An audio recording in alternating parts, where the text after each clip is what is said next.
உலகத்துல வந்து பார்த்தீங்கன்னா, எத்தனையோ தினங்கள் வந்து கொண்டாடி இருக்கிறாங்க. அதாவது அன்னையர் தினம், தந்தையர் தினம், இந்த மாரி மகளிர் தினம், இந்த மாரி எல்லாத்துக்குமே ஒவ்வொரு தினங்கள் வந்து கொண்டாடிட்டு இருக்கிறாங்க. அது வந்து பார்த்தீங்கன்னா, எல்லா நாடுகள்லயுமே கொண்டாடுறாங்க. இதுல வந்து பார்த்தீங்கன்னா, உலக மக்கள் தொகை தினம் அப்படின்னு சொல்லிட்டு ஒரு நாள கொண்டாடுறாங்க. அது எந்த நாள் தெரியுமா? ஜூலை 11. இந்த நாள் வந்து உலக மக்கள் தொகை தினம் அப்படின்னு சொல்லிட்டு கொண்டாடிட்டு இருக்காங்க. இது எப்ப இது வந்து உலக மக்கள் தொகை தினமா அறிவிக்கப்பட்ட வருஷம் அப்படின்னு பார்த்தீங்கன்னா, 1987.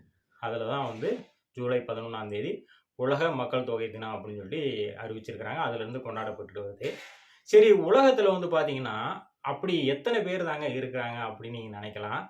கிட்டத்தட்ட பார்த்தீங்கன்னா, 700 கோடி பேர் உலகத்தில இருக்கிறாங்க. இதில வந்து பார்த்தீங்கன்னா, ஒவ்வொரு நாடுகள்லயும் வந்து ஏற்றக்குறைவுகள் இருக்கலாம். ஆனா மொத்தமா பார்த்தீங்கன்னா, 700 கோடி பேர் இருக்கிறாங்க. இது வந்து பார்த்தீங்கன்னா, 2011 கணக்கெடுப்பின்படி இந்த நிலவரம். இது வந்து வருங்காலங்கள் 2030 அப்படின்னு பார்த்தீங்கன்னா, அந்த நிலவரப்படி எவ்வளோ இருக்கும் அப்படின்னு பார்த்தீங்கன்னா, கிட்டத்தட்ட 850 கோடி பேர் வந்து உயரக்கூடும் மக்கள் தொகை அப்படிங்கிற மாரி சொல்லப்படுது. இது வருங்காலங்கள்ல வந்து இது வந்து அதிகரிக்கக்கூடும் அப்படிங்கிற மாரி சொல்லப்படுது. இது வந்து பார்த்தீங்கன்னா, உலகம் பூராமே இந்த அளவுக்கு மக்கள் இருக்கிறாங்க.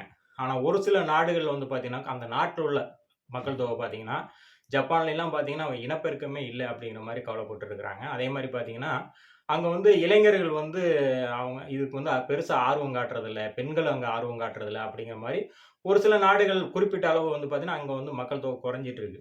ஆனா உலகம் பூராவே மக்கள் தொகை வந்து கிட்டத்தட்ட பார்த்தீங்கன்னா 700 கோடி பேர் இருக்கிறாங்க. இதுல வந்து அதிகமா பார்த்தீங்கன்னா, எந்த நாட்டுல வந்து மக்கள் தொகை வந்து அதிகமா இருக்கும் அப்படின்னு பார்த்தீங்கன்னா, குறிப்பிட்ட நாடுகள்ல வந்து நம்ம சொல்லலாம். எல்லாருமே சொல்லுவாங்க, உலகத்துல வந்து எந்த நாடு வந்து மக்கள் தொகை அதிகமா இருக்கும் அப்படின்னு டக்குன்னு என்ன சொல்லுவாங்கன்னா, சீனா தாங்க அப்படின்னு அடிச்சு சொல்லுவாங்க.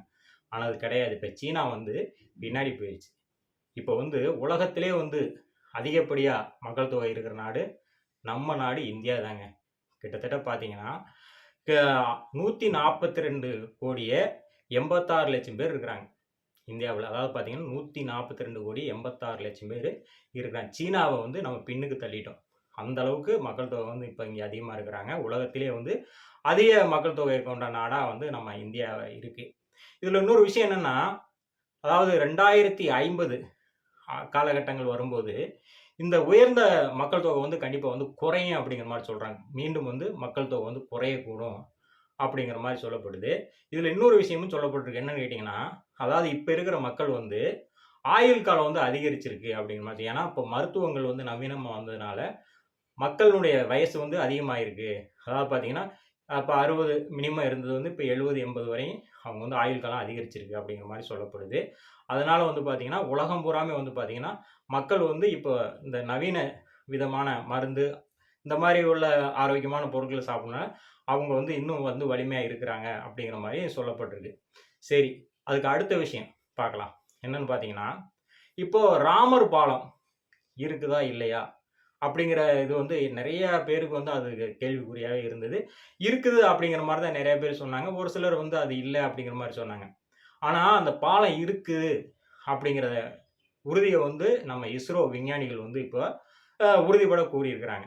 அதாவது வந்து பார்த்தீங்கன்னா, இந்த பாலம் வந்து இருக்கு அப்படிங்கிற வரைபடம் மூலியமா அவங்க காமிச்சிருக்காங்க. அது பார்த்தீங்கன்னா, சேட்டலைட் மூலியமா லேசர் கருவிகள வச்சு இந்த படத்த துல்லியமா வந்து எடுத்து வரைஞ்சு காமிச்சிருக்கிறாங்க. கிட்டத்தட்ட பார்த்தீங்கன்னா, இந்த பாலம் வந்து ரொம்ப வருடங்களுக்கு முன்னாடியே இந்த பாலம் இருந்திருக்கு. கிட்டத்தட்ட பார்த்தீங்கன்னா, 1480 ஆண்டுக்கு முன்னாடி இந்த பாலம் வந்து தண்ணிக்கு மேல தான் இருந்திருக்கு. அதுக்கப்புறம் தான் தண்ணி கீழ போயிருக்கு அப்படிங்கிற மாரி சொல்லப்படுறாங்க. இப்ப நான் காட்டிட்டு இருக்க பாலம் தான் இந்த ராமர் பாலம். இதுதான் இப்ப இந்த வரைபடத்து மூலியமா அவங்க வந்து உறுதிப்படுத்தி இருக்கிறாங்க. அதனால இது வந்து பார்த்தீங்கன்னா, இந்த பாலம் எதுவரை இருந்திருக்கு அப்படின்னு பார்த்தீங்கன்னா, இலங்கையில் உள்ள தலைமன்னார்லருந்து அதாவது தனுஷ்கோடி, ராமேஸ்வரத்தில உள்ள தனுஷ்கோடி வரை இந்த பாலம் இருந்திருக்கு அப்படிங்கிற மாரி நம்ம இஸ்ரோ விஞ்ஞானிகள் வந்து உறுதிப்படுத்தியிருக்கிறாங்க. அதனால இதில நமக்கு எந்த சந்தேகமும் வேண்டாம் அப்படிங்கிற மாரியும் சொல்லப்பட்டிருக்கு.